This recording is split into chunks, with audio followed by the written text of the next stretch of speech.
오늘은 요한계시록 3장 14절에서 마지막 절 22절까지의 말씀이 되겠습니다. 요한계시록 3장 14절에서 22절까지의 말씀, 저와 여러분이 한 절씩 교독하도록 하겠습니다. 라오디게아 교회의 사자에게 편지하라. 아멘이시오, 충성되고 참된 증인이시오, 하나님의 창조의 근본이신 이가 이르시되, 내가 네 행위를 아노니 네가 차지도 아니하고 뜨겁지도 아니하도다. 네가 차든지 뜨겁든지 하기를 원하노라. 네가 이같이 미지근하여 뜨겁지도 아니하고 차지도 아니하니 내 입에서 너를 토하여 버리리라. 네가 말하기를 나는 부자라, 부요하여 부족한 것이 없다 하나 네 곤고한 것과 가련한 것과 가난한 것과 눈 먼 것과 벌거벗은 것을 알지 못하는도다. 내가 너를 권하노니 내게서 불로 연단한 금을 사서 부요하게 하고 흰옷을 사서 입어 벌거벗은 수치를 보이지 않게 하고 안약을 사서 눈에 발라보게 하라. 무릇 내가 사랑하는 자를 책망하여 징계하노니 그러므로 네가 열심을 내라, 회개하라. 볼지어다 내가 문 밖에 서서 두드리노니 누구든지 내 음성을 듣고 문을 열면 내가 그에게로 들어가 그와 더불어 먹고 그는 나와 더불어 먹으리라. 이기는 그에게는 내가 내 보좌를 함께 앉게 하여 주기를, 내가 이기고 아버지 보좌에 함께 앉은 것과 같이 하리라. 함께 읽겠습니다. 귀 있는 자는 성령이 교회들에게 하시는 말씀을 들을지어다. 오늘 본문은 일곱 교회 중, 소아시아 일곱 교회 중 마지막인 라오디게아 교회에 보낸 편지가 되겠습니다. 이 본문은 초대 교회들 중에서 가장 강한 책망을 받고 있는 이 교회를 대상으로 하고 있으며, 영적인 무감각함, 그리고 자기 기만에 빠진 것에 대한 강한 경고, 그리고 잊지 않고 회복의 이 초청의 메시지까지 함께 담고 있습니다. 라오디게아 하면은 지리적 위치로 생각하시면 지금의 튀르키예, 그러니까 터키가 옛 국명이죠. 이 튀르키예의 지역, 서부 지역에 있었던 그런 부유한 도시였다고 합니다. 물론 지금은 망했죠. 이곳에서 유행했던 그 활발하게 펼쳐졌던 그 사업이랄까요? 금융업이 굉장히 발달해 있었다고 합니다. 은행업, 돈을 맞고 빌려주고 하는 그런 거 있죠. 은행업과, 그리고 본문에도 나중에 이제 뭐 이렇게 흰옷과 더불어서 나오는데, 사실은 여기서 직물 산업이 굉장히 발달했대요. 양모 중에서 검은 양모가, 검은 양 굉장히 고급진 옷 소재 아니겠습니까? 이 검은 양모를 아주 고급지게 만들어내는 그런 또 기술들이 있었고, 그리고 본문에도 또 잠깐 이따 등장합니다만은 그 안약 제조에 있어서 아주 세계 최강의 그런 의료 또 기술도 갖고 있었다고 그래요. 무엇보다도 부유한 도시였기 때문에 아마 이 즈음에 정확히 역사 문헌을 이제 몇 년도까지는 잘 모르겠는데, 이렇게 보면은 이 지역에 강한 지진이 일어나요. 일어나가지고 대부분의 나라들은 지금도 이제 지진이 나죠. 로마로부터, 로마 제국의 통치를 받고 있었으니까 재정 지원을 받아가지고 이렇게 다시 도시를 건립하고 다시 리빌딩하고 뭐 이렇게 했는데, 이 도시만큼은, 이 라오디게아가 있었던 이 도시만큼은 로마의 재정 지원 없이도 이 자연재해인 지진 이후에 스스로 복구할 정도로 엄청나게 부유한 그런 도시였다고 합니다. 근데 이제 지금도 마찬가지인데 그 지역이 물이 안 좋아요.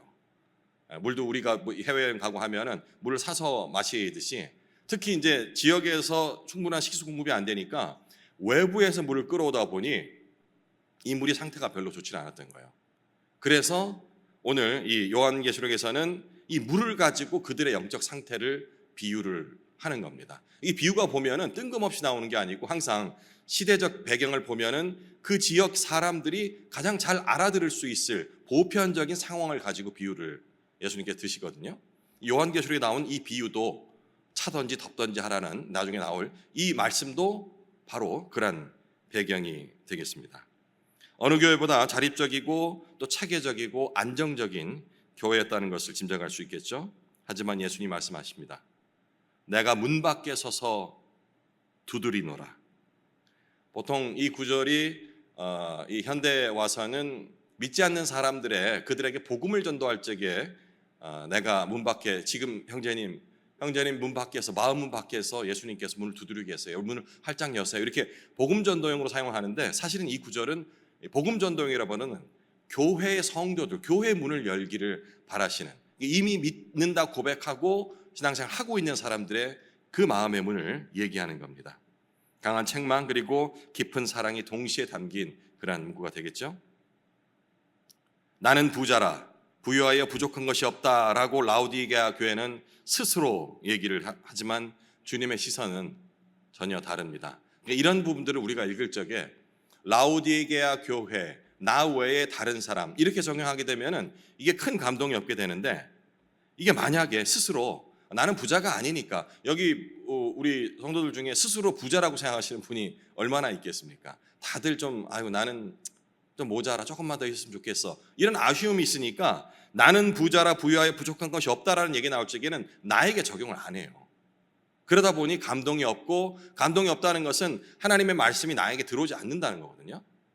그런데 가만히 생각해 보면 이 삶에 딱 좋아, 지금 삼시세끼 굶지도 않고 자식들도 말썽 안 부리고, 이런 생각들로 스스로 부유하다고 생각하는, 혹은 영적인 경험이 될 수도 있죠.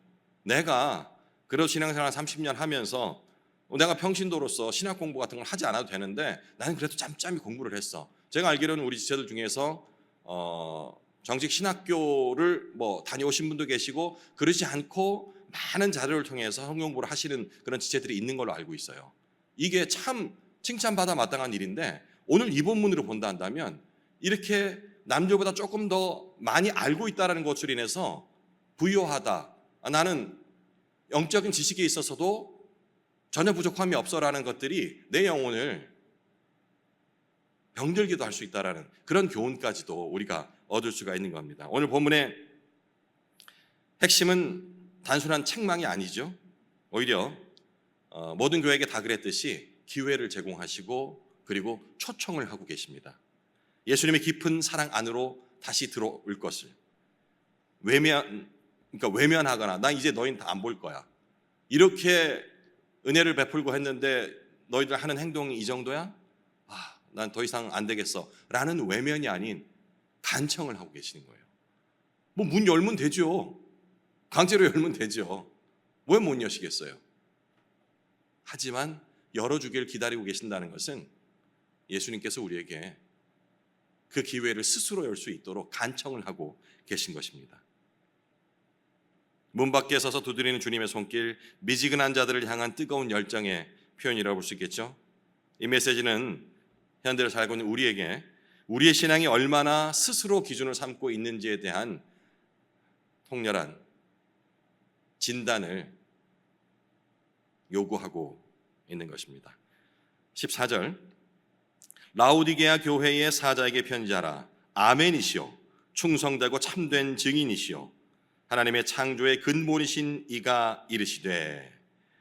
지금 각 교회들에게 이렇게 편지 글을 시작할 적에, 지금 이제 요한이 본 것을 얘기할 적에 이 서신에 항상 예수 그리스도의 그 정체성에 대해서 말하고 있다는 것을 느끼시겠죠, 그죠?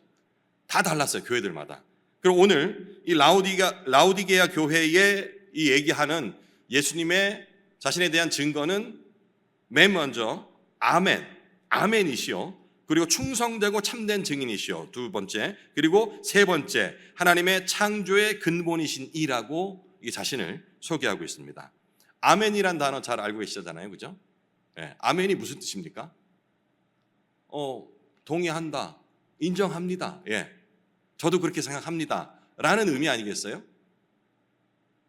그러니까 참으로 그렇다, 진실로, 이런 의미인데, 단어적으로 표현하자면 예수님이 단순히 그런 진리를 말하는 분이 아니라 진리 자체이다, 아멘이시오, 내가 곧 아멘이다, 이런 의미가 되겠습니다, 그죠? 우리가 이 아멘이라는 의미를 알면은 이 참 찬양을 부를 때나 말씀 읽을 적에 아멘, 누군가 한 지체가 조용히 읊조리는 아멘, 이 소리는 가슴 뭉클하고 그리고 좀 딱딱해져 있던 나의 경직되어 있던 마음이 완전히 무장해제되는 그런 힘을 갖고 있어요. 그죠? 아멘.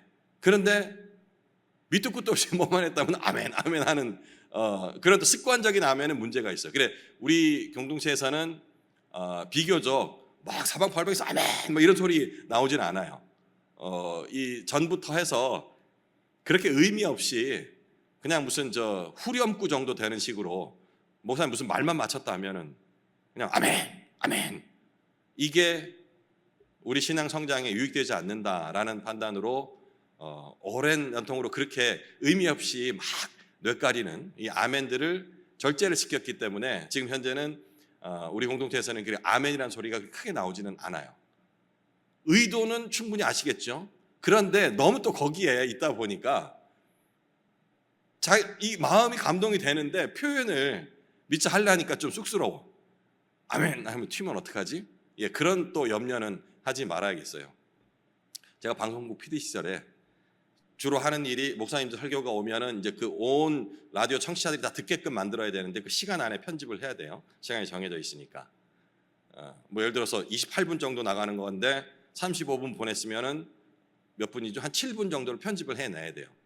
근데 보면은 어느 교회라 말씀드리진 않겠습니다만은 그게 설교 들어가 목사님 무슨 얘기만 끝났다면 누가 뒤에서 하는 것 같은데 아멘 하는데 내공을 실어가지고 아멘 아멘 하면서 터져 나오는 거예요. 근데 참 안타깝게도 자 예를 들어 볼게요.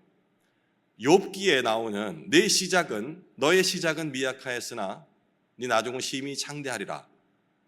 이 말 누가 한 겁니까?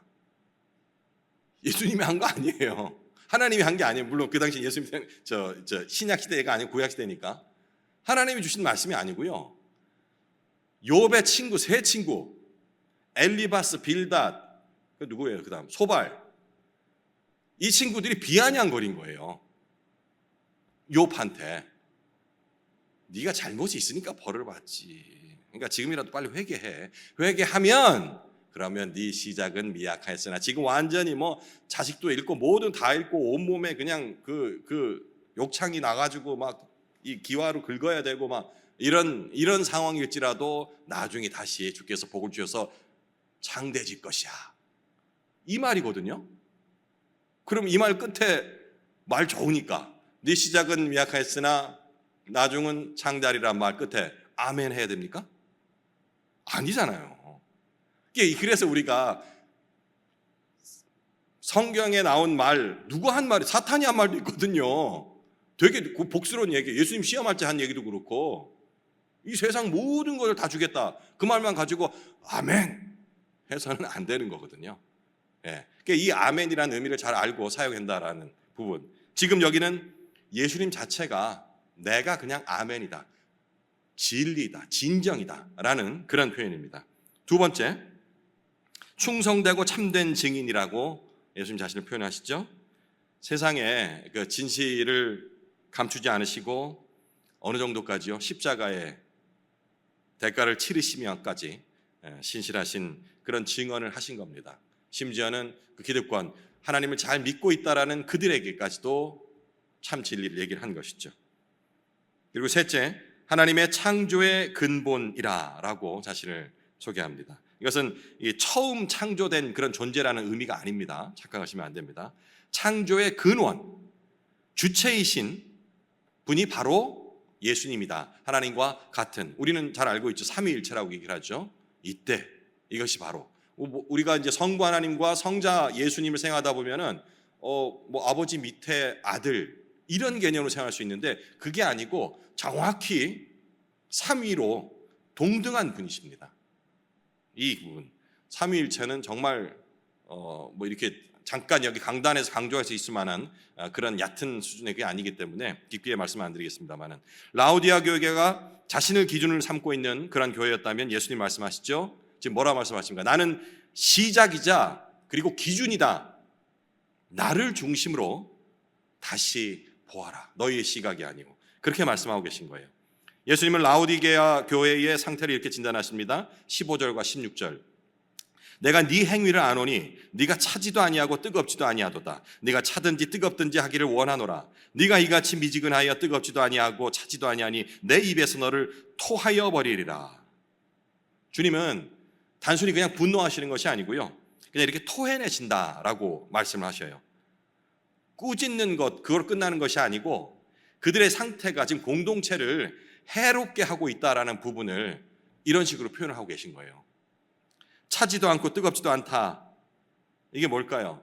뭐 그냥 바로 와닿긴 하죠, 그죠? 뜨뜻미지근하다. 헌신의 결핍, 곧 영적인 그런 무관심과 자기만족 상태를 이렇게 물의 온도 차를 가지고 말씀하시는 거라고 생각하면 되겠습니다. 이게 지금 헬라어 원문에는 루크로스라고 이렇게 적혀 있는데, 루크로스를 찾아보니까 루크로스는 정확히 물의 온도를 얘기를 하는 거예요. 그러니까 뜨겁지도 않고 차갑지도 않은 물의 온도를 이렇게 표현한 거예요. 루크로스라고. 당시에 뜨거운 물은 이렇게 사용됐다고 합니다. 그 당시의 용도가 우리 온천 생각하면 될 것 같아요. 이게 뭐 어디 결리고 뭐 이렇게 뭐 하면은 온천 가서 뜨거운 물이 탁 들었다 나오면 막 이렇게 혈액순환 잘 되고 하듯이 그런 치유의 목적으로 쓰였고, 그리고 시원한 물은 식수.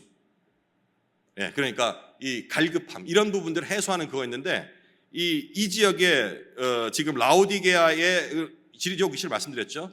물 상태가 별로 안 좋아. 외부에서 끌어다 보니까 이 물도 탁하기도 하고 뜨겁지도 않고 오는 동안 다 식어버리니까, 그렇다고 또 차갑지도 않고 시원하지도 않은 상태에, 이 상태의 물로 온 겁니다. 그러니까 어떠한 목적에도 그 당시 기준으로 쓰일 수가 없었던 거죠. 결국 그리스도에게도 쓰임을 받지 못하는 그런 상태라는 얘기 됩니다. 이것도 역시 또 문자적으로 또 해석하시면 또 곤란합니다. 제 주위에서 그런 분이 계세요. 이 봐라, 성경을 봐도 뜨거운 물이든지 차가운 물이든지 미지근한 물, 이거 몸에 안 좋다고. 이런 적용은 아주 잘못된 적용입니다. 여기는 이게 영적인 상태를 비유하기 위해서 얘기한 거예요. 아니요, 그 미지근한 물이 그냥 지금 현대 의학으로 밝혀진 거 보면은 그 상온의 물이 몸에 제일 좋다 하잖아요. 너무 찬 물을 먹어도 몸에 좋지 않고, 그리고 너무 뜨겁게 먹어도. 그래서 상온 상태에 이 생수를 먹는 게 좋다 하는데, 그거랑 또 대입하면 배치가 되잖아요. 그래서 우리 성경 말씀을 읽을 적에 상징, 비유 뭐 이런 것들을 상징적인 말로 읽어야 되고, 그리고 문자적으로 해석해야 될 부분들을 잘 분별을 해야 합니다. 그러니까 이제 뭐 이게 차든지 덥든지 하라는 이것만 가지고 자꾸 흑백 논리로 너 이 편이야 저 편이야, 이것도 문제가 있는 적용 방법이고요. 이런 상태의 원인은 결국 자기 기만이라 라고 분석을 합니다. 17절에 기록되어 있죠. 네가 말하기를, 라오디게아 너희들이 말하기를 나는 부자라, 부요하여 부족한 것이 없다, 이렇게 얘기를 한다 하잖아요. 예, 우리가 심령이 가난한 자는 복이 있나니, 이게 발복 중에 제일 먼저 나온다. 어제 목사님 말씀하셨나요? 이 부분도 그런 거예요. 심령이 가난하다는 의미가 뭐겠습니까? 가난하다는 것이 자꾸 우리가 뭐 궁핍하게 살고 이런 식으로 자꾸 연관시키는데 없는 거예요. 그러니까 내가 없는 거예요. 내 자신이 없는 게 심령이 가난한 거예요.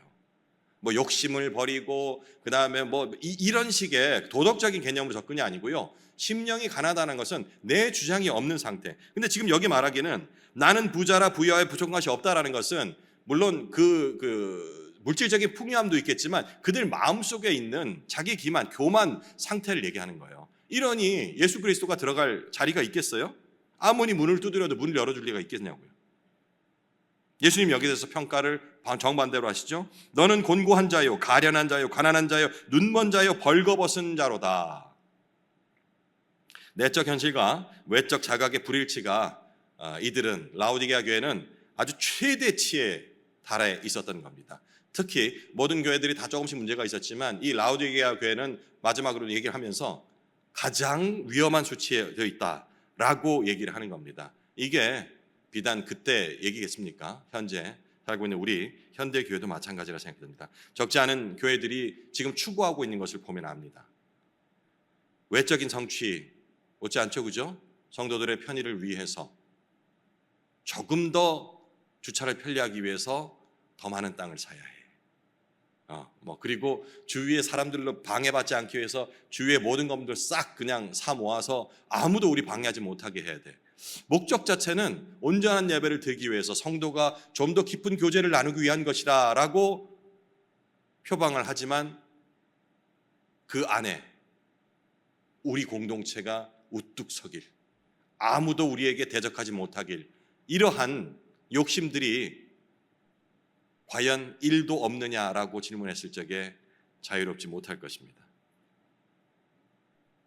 그리고 성도의 수를 가지고 판단을 하게 되죠. 어떻습니까, 여러분? 우리 교회 성도 규모면 만족하십니까? 아니면 더 줄여야 합니까? 아니면 조금만 더 늘렸으면 좋겠습니까?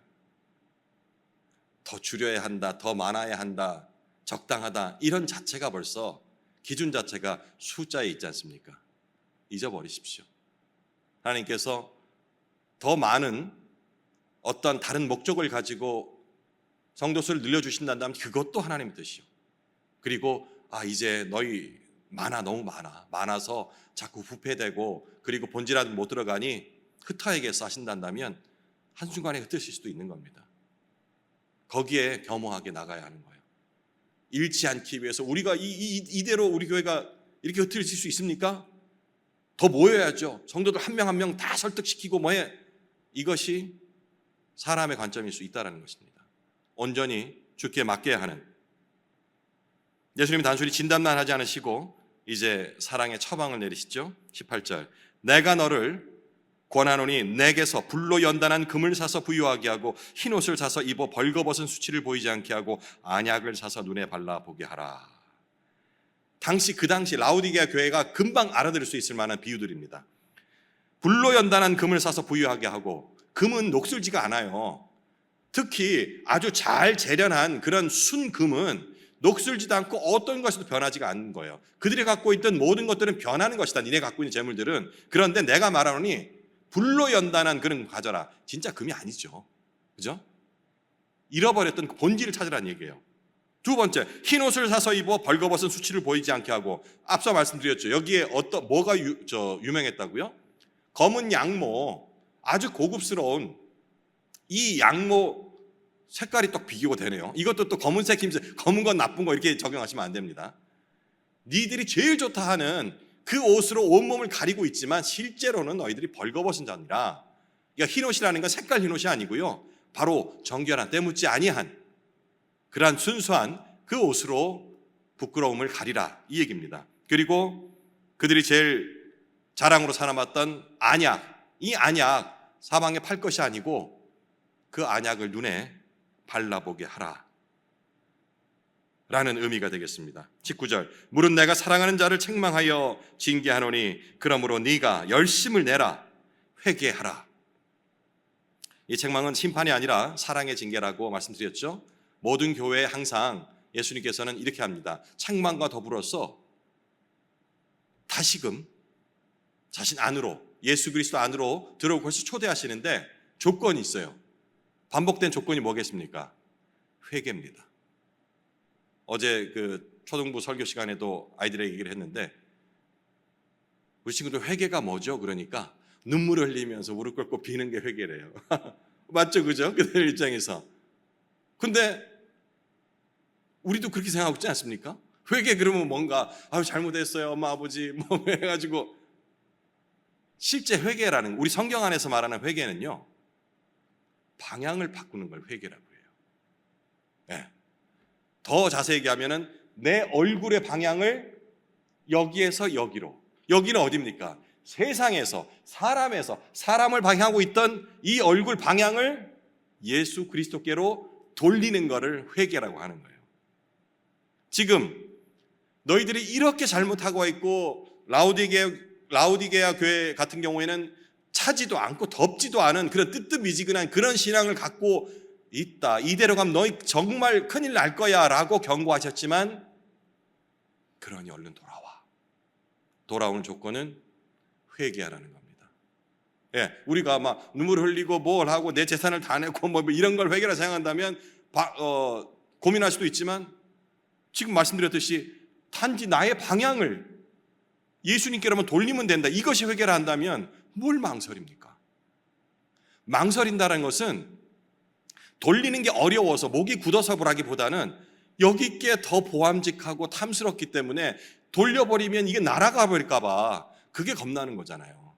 거기까지만 생각할 수 있다면 가능성이 있습니다. 왜? 알잖아요. 내 상태.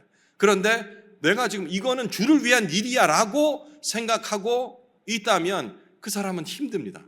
무슨 말인지 모르니까. 예수님이 문 두드리고 있다는 소리가 그거는 믿지 않는 사람들에게 하는 얘기지, 우리는 내가 얼마나 신앙생활 열심히 하는데 성경 공부도 하는데 라는 걸로 인하여서 예수님의 이 노크 소리를 못 들을 수 있다는 거예요.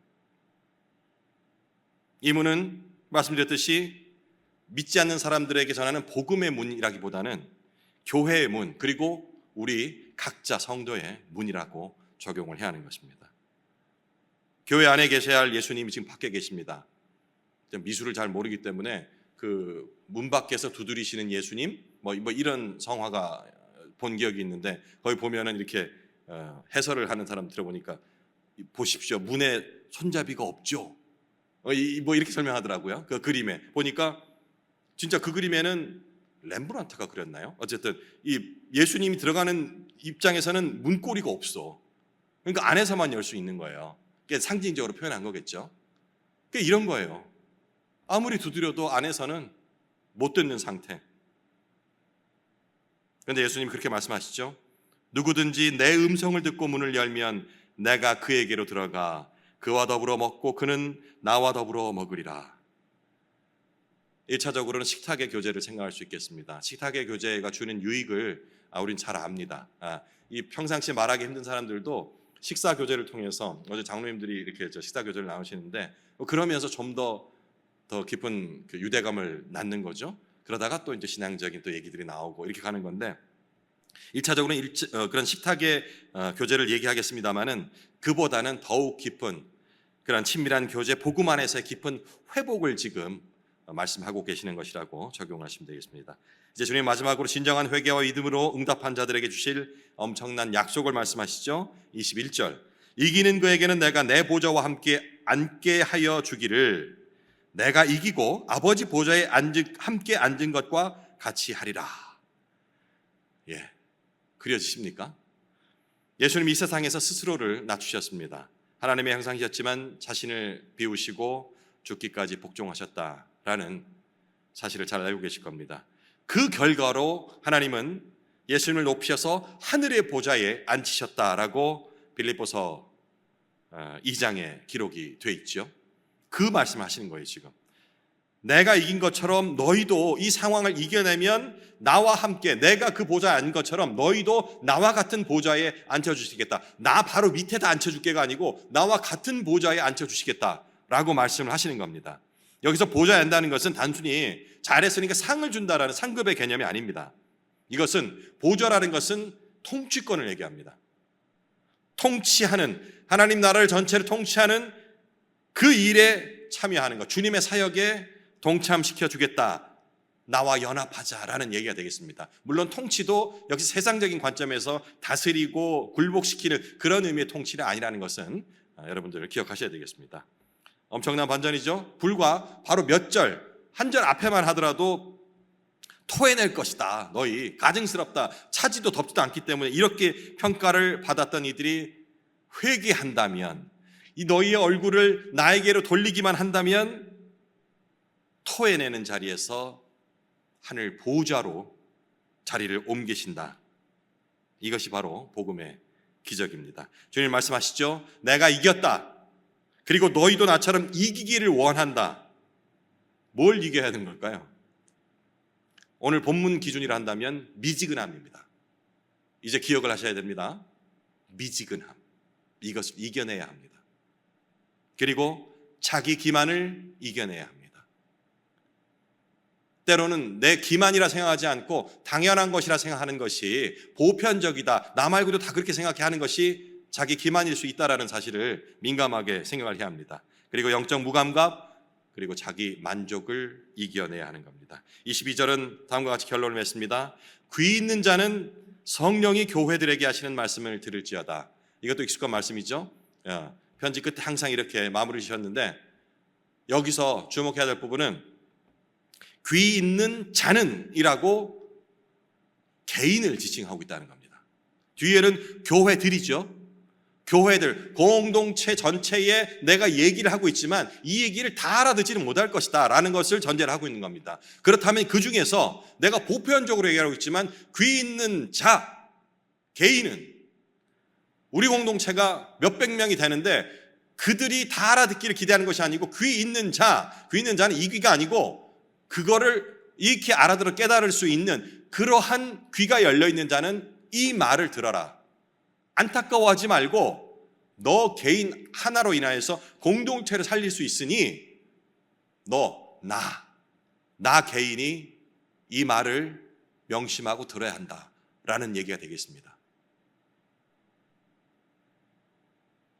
그리고 또 하나 주목해야 될 부분은 성령께서 하시는 말씀이라는 겁니다. 이것은 기록된 과거의 말씀이 아니고 지금 이 순간에도 예수 그리스도를 구주로 섬기고 있는 교회 공동체에게 동일하게 각자에게 성령께서 말씀하고 계시다라는 얘기가 되겠습니다. 말씀을 맺겠습니다. 예수님 오늘도 우리의 마음 문을 두드리고 계십니다. 어제 열렸다 하더라도 오늘 닫았다 한다면 예수님은 들어오지 못하십니다. 그저 밖에서 내 마음 문을 두드릴 수밖에 없는 것이죠. 문을 여는 자, 회개하고 주님의 은혜로 옷을 입은 자, 자신의 미지근함을 정직하게 고백하는 자, 그런 자들에게 우리 예수님은 식탁의 교제와 함께 보좌의 영광을 주시겠다라고 오늘 본문을 통해서 우리에게 약속하십니다. 주님, 오늘 이 시간도 이렇게 묻고 계신 것을 저는 느낍니다. 너는 나와 함께 먹겠느냐? 다시, 너는 나와 함께 먹겠느냐? 그리고 너는 나와 함께 다스리겠느냐? 두 가지 질문 개인적으로 묵상 이어가시면서 스스로에게 해보시기 바랍니다.